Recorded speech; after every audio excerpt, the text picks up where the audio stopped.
welcome to Round Robin. I'm your host, Robin McCormick with the City of Hampton, and today we are going to introduce you to Councilman Steve Brown. He is new to the council, but he is not new to the community. Welcome, Steve. How are you? Thank you, Robin. I'm doing great. Thank you for having me. And I'm going to ask you about your background, but I already know you've been on this show before. You, Sure. you are someone who came in with a lot of community involvement. Okay. You cannot name everything that you've done, but tell us some of those highlights and backgrounds that got you to where you are today. Okay. Well, of course, I love the Hampton community. I'm born and raised in Hampton. And I started my community service work when I was about 12 or 13. Started Jeez, one of the. Nobody does that these days, do they? That's impressive. Yeah, started one of the first organizations called the Lincoln Park Youth Organization, as I lived in public housing. And we were exposing young people to cultural events, the arts, mentoring, tutoring, sporting events. And so we started that, me and two other brothers. I call them brothers because we were a community. Okay, because you have actual brothers too. Now this is going to confuse me. I do. And so from there, it shaped my whole community service life. My motto in life is simply this: give back more to your community you take out of it. And so we matriculated to working with youth organizations, Community Services Board, Citizens Unity Commission, CARC, Hampton. Not CARC, you got to explain what that is. CARC is Citizen Engagement Advisory Review Commission, okay. which is the reactive component to the Citizens Unity Commission. Mm-hmm. I chaired that. I chaired the Unity Commission twice. I have chaired the Community Services Board. I'm on Weiss Thomas Board. I'm currently one of the newest board members to Girls Club, which helps and they're young housed ladies. At White, aren't they? Eventually it will be. Okay. But it's a youth mentoring program for young ladies, helping them make right and good decisions. And so I've been involved in every fabric. I think you forgot housing and redevelopment. I forgot that, yeah. I'm leaving. I had to resign from that position because I'm elected to council. But I chaired the Hampton Redevelopment and Housing Authority for a couple of years and served on it almost 8 years. Yeah, that was a long time service. And my tentacles are deep in the community. And so that's one of the reasons why I ran, because I often tell Robin, prospective candidates, folks who want to run for elected office, I ask them one question: what is your community resume? Who knows you? What have you done? Where's your footprint and your imprint? And those are the litmus tests for me. And so if you can't answer those questions, then I would probably say, you need to be more involved. Weiss Thomas, community centers, neighborhood groups, do something so, people will know who you are. That is interesting, because I think a lot of people want to skip those steps and jump right into elected office. That's a tough leap. It's a tough leap because, again, when you start shaping your message or what you want to do for your community moving forward, a lot of the work you've already done helps you with the message you want to project. And so the work that I've done with Community Services Board, helping those with disabilities, intellectual disabilities, speaking with those who can't speak for themselves, the work I've done with youth organizations, now looking at how we prevent young people from making wrong choices and bad decisions, all of that is shaped through your imprint in the community. And so when people ask you who you are, you don't have to speak very loudly. You can show them who you are just based on your work.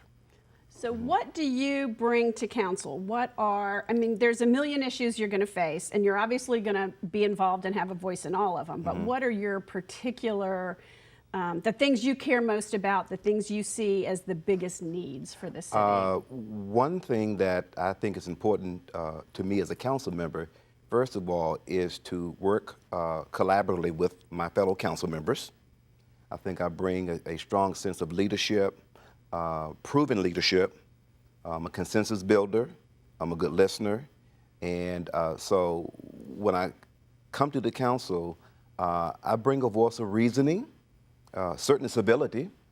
I can understand that sometimes the issues that we may not agree on, but we don't need to be disagreeable. Hampton's a great city. We're doing great things. And one of the things that I ran on, Robin, was to help our small businesses grow and expand, help to build our economic base. We need to build our economy. Hampton has great opportunities. We have many firsts, of course, you know, but also, too, looking at our educational system, making sure as a council member I support fully funding education. We've got a great superintendent, a great school board. Hampton is on the move. And so I'm looking forward to collaboratively working with school systems. Also looking at how we help our senior citizens. More activities for them, more programs for them, helping to reduce their tax base. You know, they own their homes, they live in their homes. At the golden years of their lives, they shouldn't struggle to stay in their homes. So I'm looking at how I may be able to facilitate that. Looking at new businesses coming to our community. Hampton is a great place to live, play, work, and invest. I want millennials who graduate college, whether it's Hampton University, Old Dominion, Norfolk State, Thomas Nelson, wherever, to come back to this community and give back to the community. But we got to look at how do we attract them. I was going to say, how do we do that? How do we attract them? Millennials are fast paced. They like bike trails. They like walking trails. They like low maintenance housing, high tech. They like nightlife, entertainment. They don't drive cars a lot. They will drive. Isn't that astonishing? It's amazing. I thought that a big gap. It's amazing. Yeah. But a walking community, but also I want millennials to get involved in the community they live in. They have a voice. And so we're seeing a trend, we're seeing a change now, even on the political scene. Well, I think we're seeing it on the national political We are. scene, but I don't know if it's trickled down to the local. I hope it will. I hope it will, because I'm not always going to be on the council. Believe this or not, I've been on the council over a month, almost a month, and I decided, when I decided to run, I was not going to be a lifetime politician. I think generationally. I'm already looking for other folks to say, you know, one of these days you're going to sit here. And I have some persons that I'm working with right now, getting them exposed, taking them around to different venues and events, learning the political system, giving back to your community. So when they decide they're going to run, they have a community resume. So that's what I think. So mentoring also is part of what you do. And it started there back when you were 12 or 13, that mentoring, and it's grown into a little more mature leadership level instead of exposure level. Yes, ma'am. Yeah, and that's what I really want to do. But we have a great council. We have a great city. We're looking at the resources we have in our community. We have Fort Monroe, we've got NASA, we have Katherine Johnson, who was, the human computer. I mean, we have a lot of great people living in our city and our towns. And we have a tremendous, one of our strengths in our community is our diversity. I look at diversity as a salad. In my salad, like croutons, tomatoes, cheese, lettuce, iceberg lettuce, fruit, a lot of different things in the salad. But it's not a good salad until we all mix it all together. And that's the strength of the Hampton community. We are a diverse community. We've had challenges, but through every challenge, we've overcome. And it has made us stronger because, Hampton has a great reputation for civic engagement. Yes. Allowing people to be engaged civically, to share their concerns. Whether we agree with those concerns or not, people have a voice. When people have a voice, they feel invested in the community and they reinvest in the community. Nationally, that's our reputation. Locally, I don't know if people understand that. I think there are people who assume they don't have a voice or assume you all don't listen, but I don't know that we've told people here enough that we do those things, or they take them for granted, which might be the case. Well, probably. Sure, everybody does this. Open outreach. No, they don't. One thing I've always done, even before being elected to city council, I've always had a rapport with basically every community in our city. I have been called for different issues, different concerns.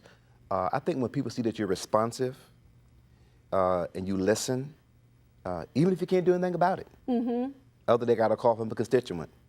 And it was something the city had no purview over. That's a hard thing to explain to people. But I said to the residents, listen, we don't have any purview over that, but I will speak to the manager and ask her, can she make a phone call? And I did. Because sometimes through partnerships, we can get things done, even if they aren't legally our Exactly. in our area. And I say to people, Robin, who don't think that council members listen or the city is approachable, I say to them, get involved. I say to them, come to council meetings, ask your questions, listen to what's going on, be involved in your community because you make a difference. And when we respond as council members, I think it builds up a high level of trust among our citizenry. When we respond, again, if we can't do anything about it, at least we're there. Council members, city leaders should attend as many as possible. Our schedules are crazy. Understand that. I know. You make less than minimum, Yeah. lot less than minimum wage Certainly, if you certainly, divide certainly. it over the hours you You put don't in. get into this position to get rich. Or to spend time with your family. No, no. And I want to get back to that because you asked me why now that I'm running. For over 25 years, I have been asked to run for city council. And my kids 25 years ago were little boys. I have 2 grown sons. They're involved in sports, academics, family time, and doing things. I didn't want to sacrifice my family for a political position. And so my kids are now grown, they're on their own, they're doing great things. This is the opportune time. But over 20, almost 30 years of building a community resume qualified me for the position. Mm-hmm. And so it's a position you have to pray about. My wife is supportive, my family was supportive.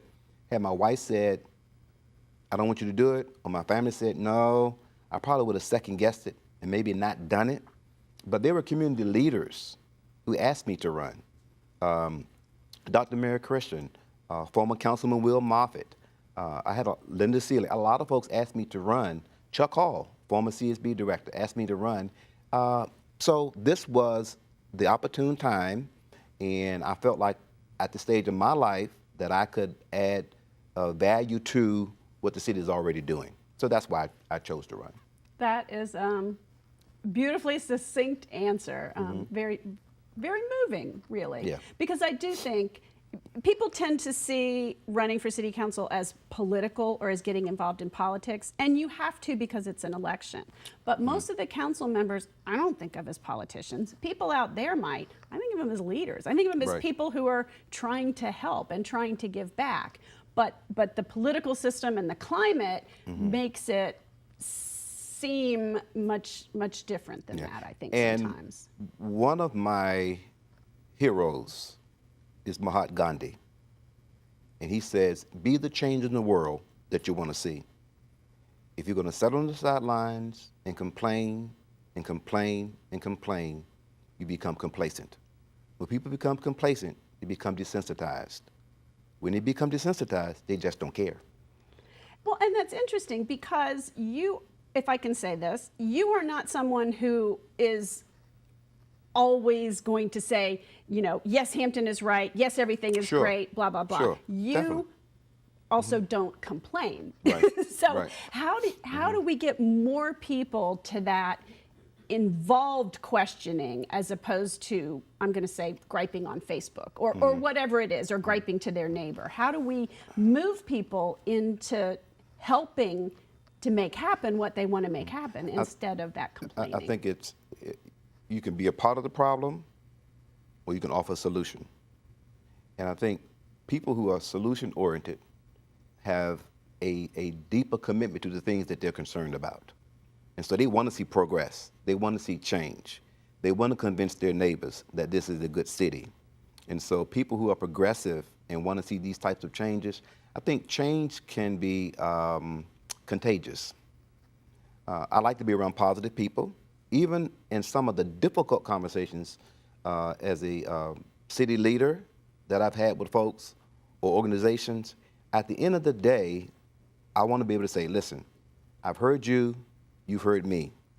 Where do we go from here moving forward? See, you can't move forward, Robin, until you determine why you move backwards. That's impossible. You cannot go forward in the issue until we've got to say, okay, this is the reason why we're not progressing. These are the things that I'm challenged with. So how do we overcome these challenges? And it takes the whole village. And Hampton is a small community. It's a progressive community. It's small. It but is the biggest small town I've ever seen. It is. Everybody knows Yeah, everybody. yeah, Everybody's yeah. related to everybody. Yeah. Even people who are sort of newcomers, kind of get swept up in that. Yeah. It's got kind of the best of both worlds, but also the downside of both worlds. It does. And again, it has its challenges. We're not a perfect city. And so some of our challenges are housing stock. It's old. It's aged. The median income is decreasing. Some people are deciding to go to other communities. So we do have some challenges. And so when we look at how we market Hampton and we choose Hampton, the question I always ask when people say, I choose Hampton, I said, well, tell me why. Just give me one or two things, tell me why you choose Hampton. And I think with a compilation of all of this, why we're choosing our city, I think we begin to paint a mosaic of why people want to live, play, work, and invest here and retire here. And so, and it may not be for everybody. May not be for everybody. There are people who are not comfortable in a diverse environment. Sure. There are people who, may want something completely different. Maybe they want to retire to the mountains, and that's just fine. We can't compete with that. Exactly. But we do offer a lot, and I think you're right. It helps to remind people about that. It's like this movement about being grateful. Let's stop and remember what the good things are, because otherwise we let those challenges overshadow our views. Definitely. Well, we need to wrap up. Is there anything else you want to say to me, to the citizens about, what you're going to be working on for the next 4 years? I'm excited about being elected. I want to thank the citizens of Hampton who's placed their trust in me. And for those who voted or didn't vote for me, I serve every citizen in the city of Hampton. There's not a community that I will not be responsive to. I'm a good listener. And I say to our citizens and to folks who listen to this program, if you want to see change, be the change you want to see. And so I'm looking forward to taking us to the next levels and making sure that Hampton has an opportunity to thrive, to prosper, and to continue to make history. Okay. But that's why I'm here. All right. Thank you so much. Pleasure. Thank you.